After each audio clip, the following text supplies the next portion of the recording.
All right, so tell me about our options as far as electronic triggers. Let's talk about these E-kits here. Yeah, our pedals come with pre-drilled and pre-prepped holes for mounting our E-kit.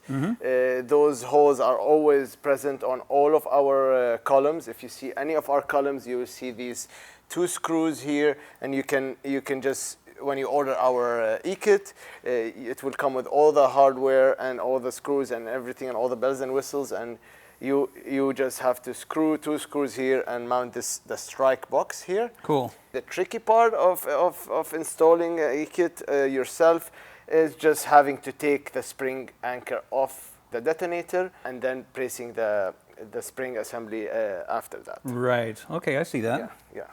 So is there any difference in functionality? I see this one here. Yeah, this one here is our E3. The E3 trigger is actually the first trigger to come out and to be able to be mounted under the footboard.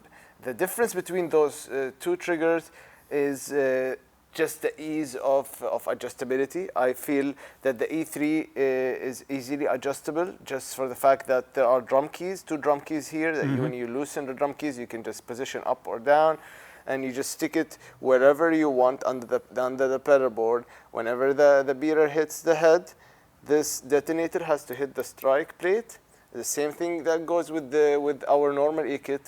You just put the beater against the drum head, position your detonator to strike the strike box at the same second, at the same position, and then that's all you do. And you don't have to over tighten the detonator too. I even leave my detonators slightly loose, so I can adjust them with my hand without having to tighten the screw here, and they will stay where they are. Yeah. Especially if you're consistent. Most of the time that you damage the detonator or damage